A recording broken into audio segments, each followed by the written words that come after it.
Liat shareholders to meet amid the airline's worsening financial situation. Our top story in Caribbean Newsline for Tuesday, April 23rd. From the CMC News Center in Bridgetown, I'm Dawn Paris. Good evening. Growing fears over the possible demise of regional airline Liat has prompted shareholder governments to call a meeting at the end of the month to address the carrier's worsening financial problems.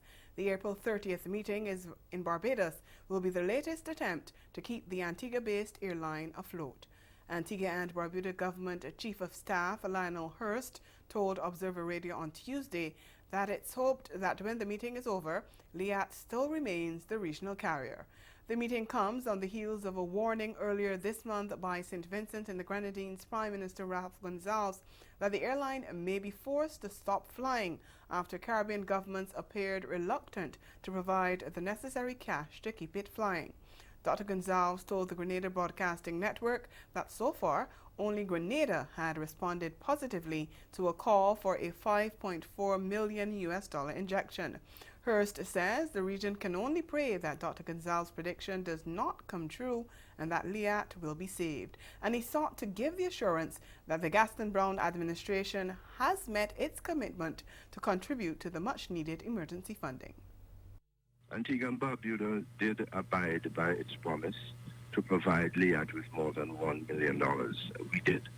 And we are very much aware that Liat is not only a requirement that has to exist, but any regional carrier that attempts to do what Liat does will face the same challenges in that the connectivity which Liat spurns, that is allowing people to travel from Grenada to Antigua or from Guadeloupe to St. Lucia or from Barbados to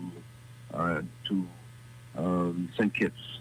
That kind of connectivity is essential to building a single Caribbean nation.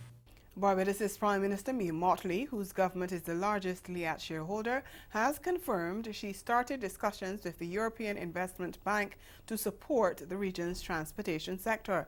She did not name the cash-strapped airline, but she told reporters that during her recent visit to Canada and the United States, she'd met with the bank's senior vice president, Alexander Stubb.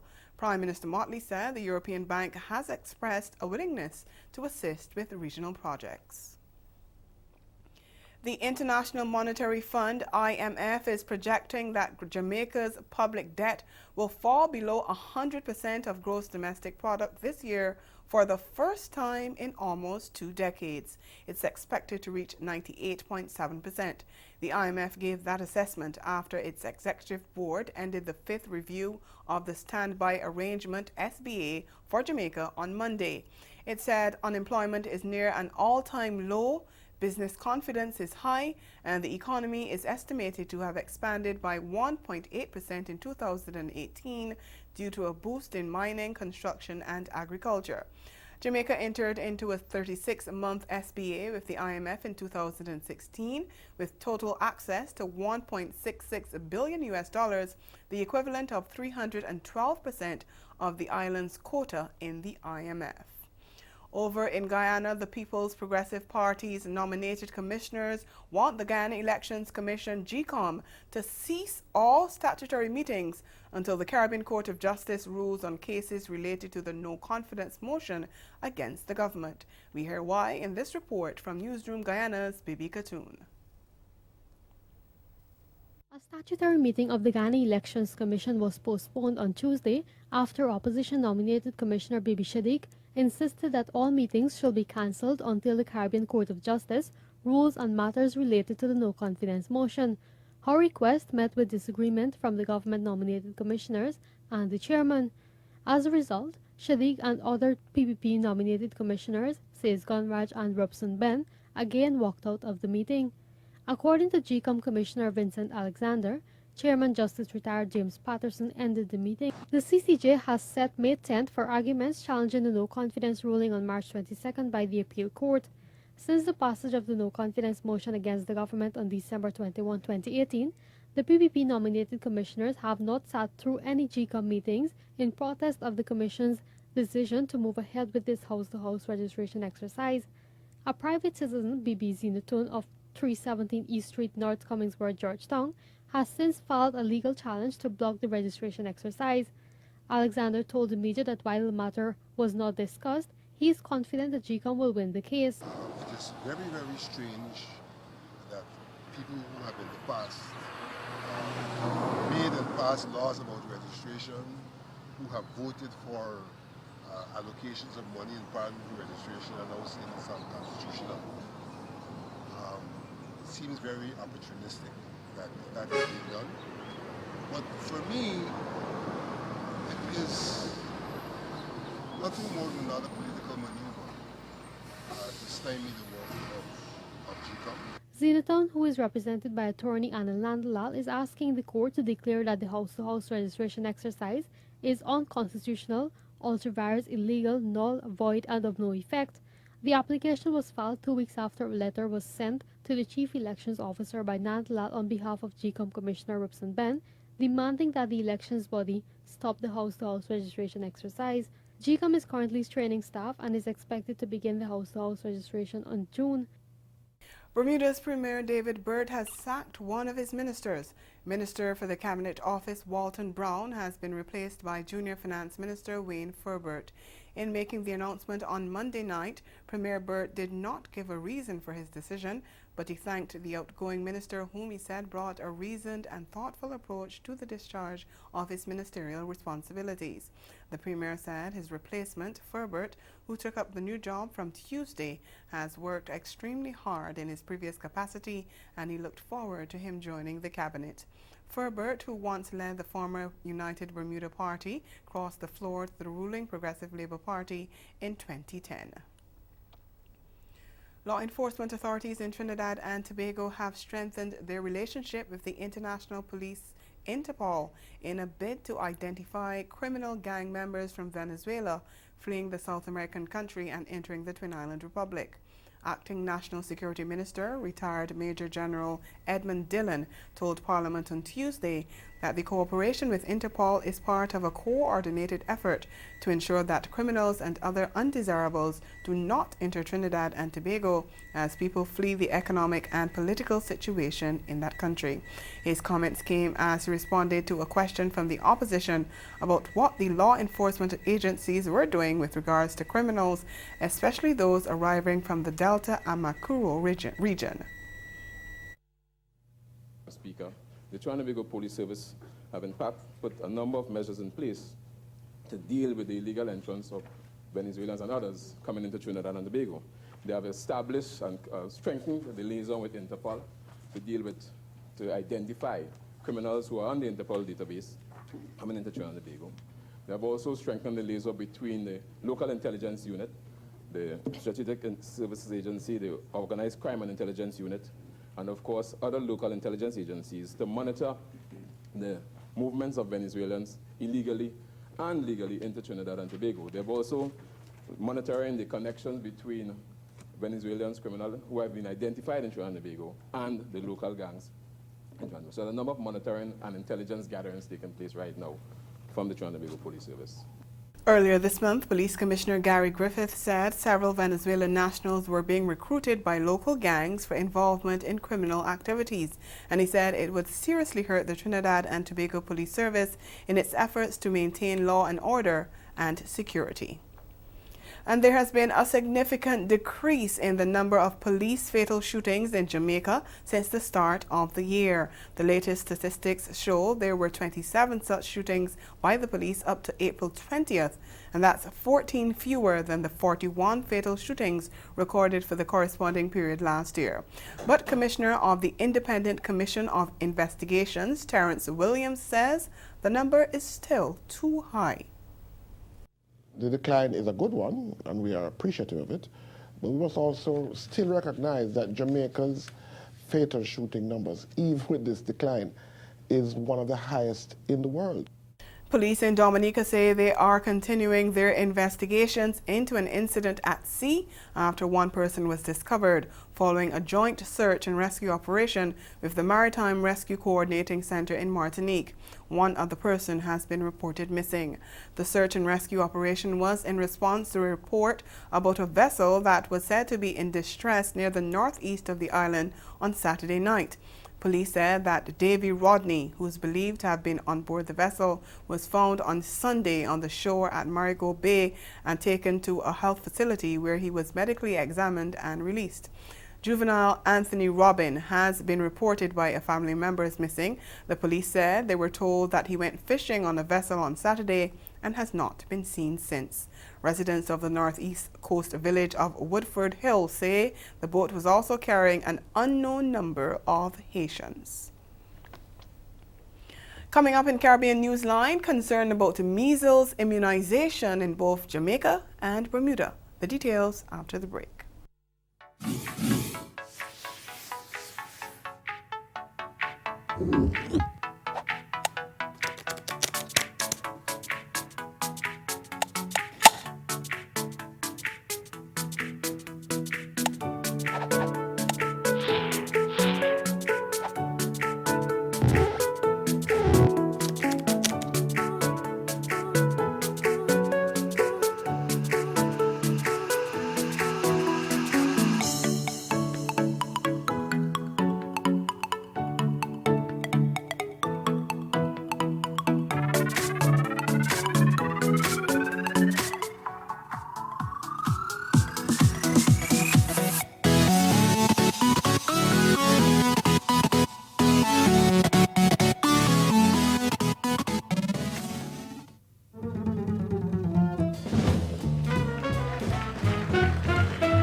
Bad. Fire one bad attacking and I tell us that 300K, that's a pocket money. Need a money counter for come money. IQ music, so you know the real name on the bird paper, QN Campbell, understand? Spanish Town, born at Tom Supen, Pura Winters Pen, reside in Angels right now, understand? Been to schools, Greendale Basic School, Christian Primary, then Ozemart Technical High School, you know, from there we decide to say alright.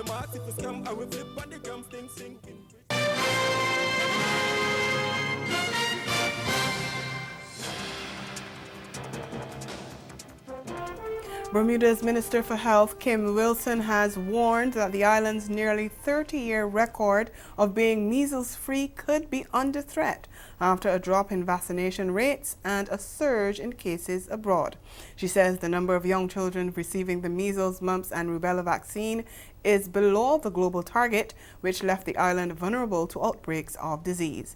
And the minister signaled that the government might consider a mandatory vaccination program to ensure maximum coverage. We get the details from Tarai Trott of Bermuda Broadcasting Company. Our most recent data in 2018 has shown significant improvements in vaccination coverage of 95% of all infants at 6 months of age compared to those figures in 2017.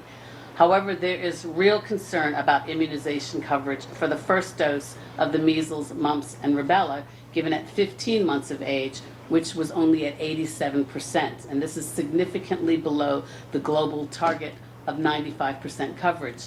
To deal with what it calls vaccine hesitancy, the Ministry of Health has put together a national plan to increase local vaccine coverage by 10% by the year 2021. Meanwhile, the minister admits, depending on future trends, the government could give consideration to following the example of the United States, which mandates vaccinations for school-age youngsters. Could we come to a point where such vaccinations could be mandatory, like in the U.S., for example? I thank you for that question. Certainly, as I've indicated previously, there is a strategic framework that the Ministry of Health has developed, and they're hoping to see an increase in vaccinations by 2021. However, I can say it is certainly not out of the question that the government may consider having to take further measures, because we are seeing, as you've indicated, in many of the United States, as well as the District of Columbia, where there are requirements for children to, in order for them to be enrolled in school, they need to ensure that certain vaccinations that are required. There's also a measles worry in Jamaica. Health Minister Dr. Christopher Tufton says the island could see an outbreak since 10% of the population is still not vaccinated against the highly infectious disease that can lead to pneumonia and swelling of the brain. TVJ's Shamala Pullin reports. In the United States, the Center for Disease Control and Prevention says so far this year, over 600 cases of measles have been confirmed.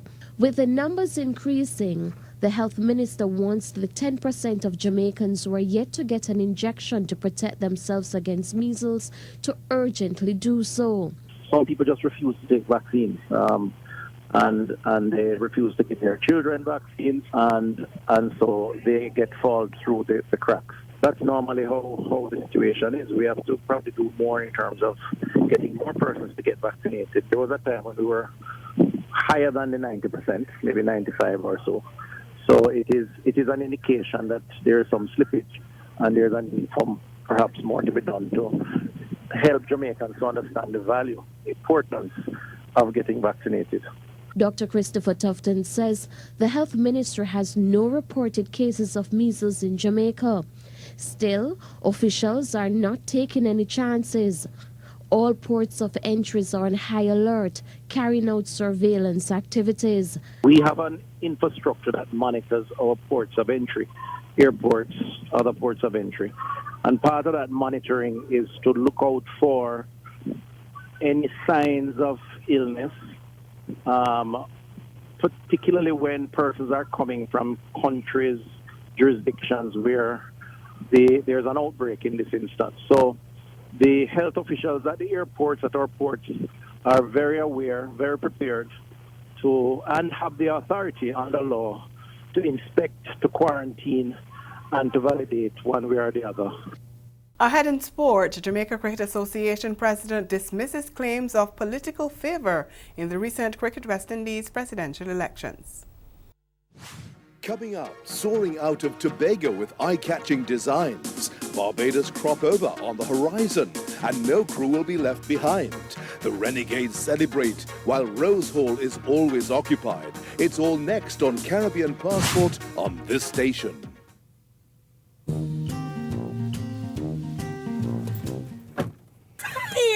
Why you do a run taxi cab? Here's a mafia, cause your love is wicked. Cry me a river, cause your love is wicked. We causing mayhem, everybody causing mayhem. He want to jump in the middle. Have you ever tried festival? I tried to make it at home, it don't come out good. Flop.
Jamaica Cricket Association President Wilfred Evans is rubbishing claims that there was political favor for Jamaicans following the recent presidential elections at Cricket West Indies.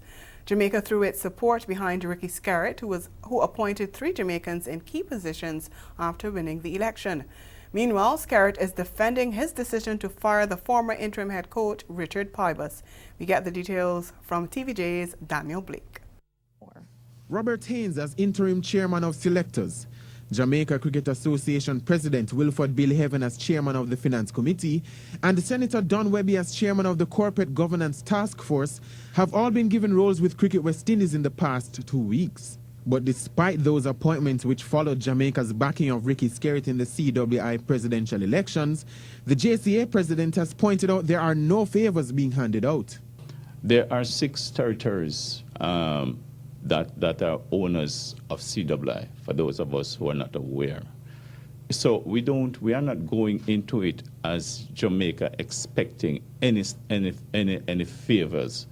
We are going in there that we will be treated on merit, we will not be set aside, and that there's a level playing field. As you know, literally cricket is played on a level playing field, and we are expecting that, but we are not looking for favors from CWI.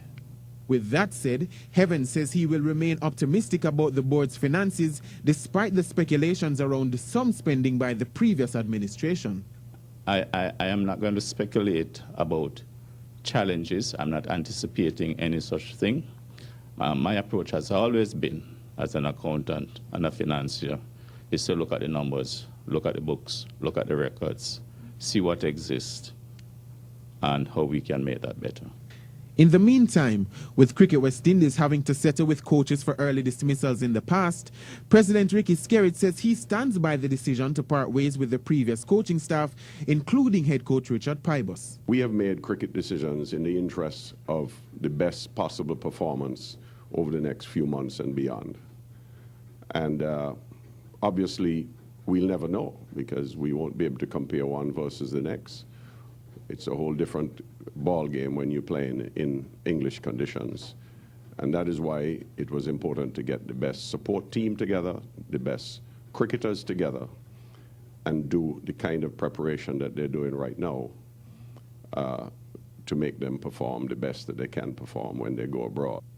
World Under-20 champion Brianna Williams put her class on display as she dismissed the field to win the senior girls 100 meters at the 48th CaribVision Games in the Cayman Islands. The 17-year-old darted from the blocks to assert a significant early lead, and she had no rivals as she crossed the line in a season's best 11.25 seconds to give Jamaica one of 2 gold medals in the marquee 100-meter sprints. Trinidadian Akila Lewis, who finished with bronze last year, picked up silver in 11.62 seconds, while Williams' teammate Kemba Nelson clinched bronze in 11.68 seconds. Williams dominated last year's CaribVision Games in the Bahamas, capturing the sprint double en route to winning 3 gold medals. Her teammate Oblique Seville did not disappoint in the corresponding boys 100 meters finals, dismissing his rivals to storm to the finish in a time of 10.24 seconds. The Jamaicans swept all 4 sprint hurdles and relay finals earlier in the evening session before returning to win all 4 distance relays at the Truman Bodden Sports Complex. In fact, they won 17 of the 21 events in the final session to finish the championship with 85 medals overall, 36 gold, 33 silver, and 16 bronze. And 5 records, including a near 2-decade-old mark, tumbled on day 2 of the CaribVision Swimming Championships in Barbados on Sunday.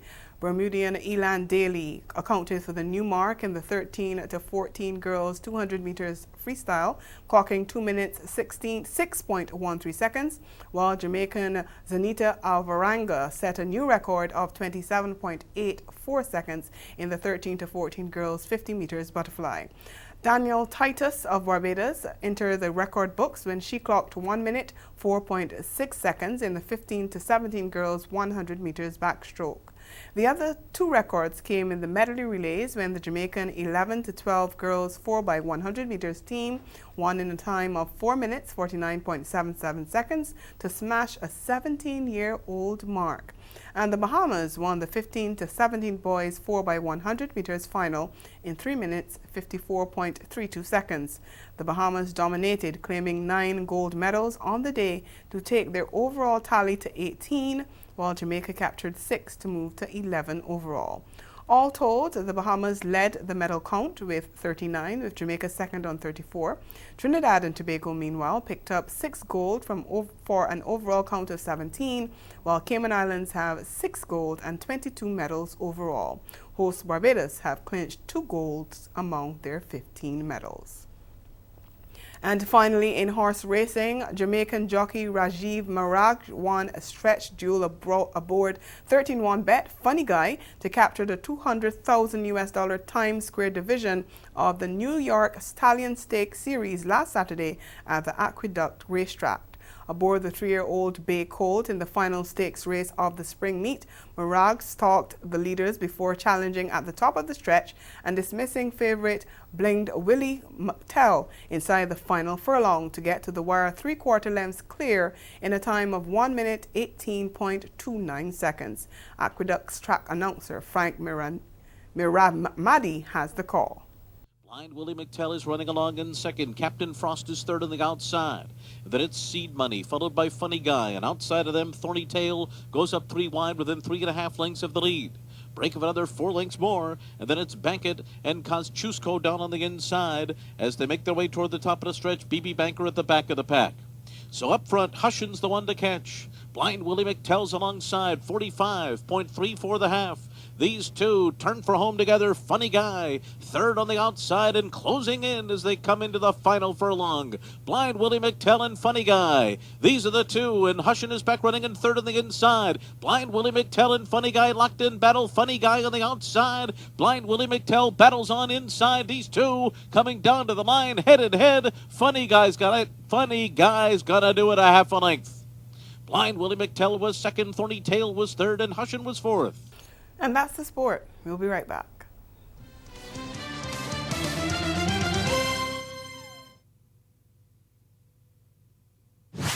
Coming up, soaring out of Tobago with eye-catching designs. Barbados crop over on the horizon, and no crew will be left behind. The Renegades celebrate, while Rose Hall is always occupied. It's all next on Caribbean Passport on this station. No honey, no best line, baby.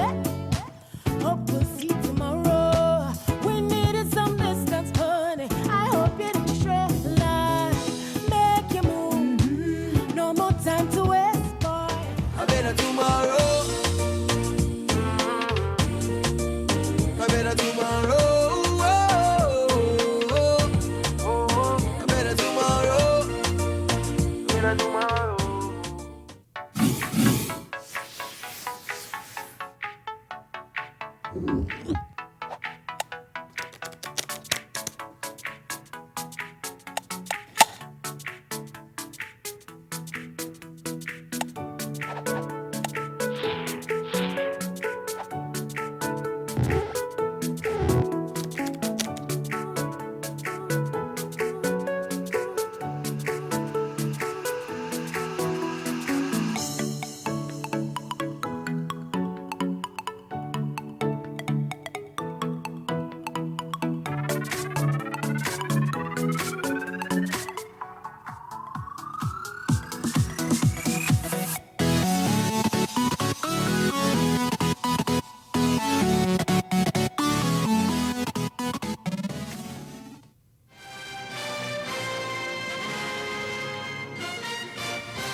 Again, the major developments of this day, growing fears over the possible demise of regional airline Liat has prompted shareholder governments to call a meeting for the end of the month to address the airline's worsening financial problems. And in sport, the Jamaica Cricket Association denies claims of political favor for Jamaicans following the recent Cricket West Indies elections. And that's Caribbean Newsline. For news and sport around the clock, subscribe to CanonNews.com. For more of our programming, log on to CaribVision.tv and check out our YouTube channel. We'll be back here again tomorrow, but from all of us at CMC News, thank you for watching and have yourselves a good night.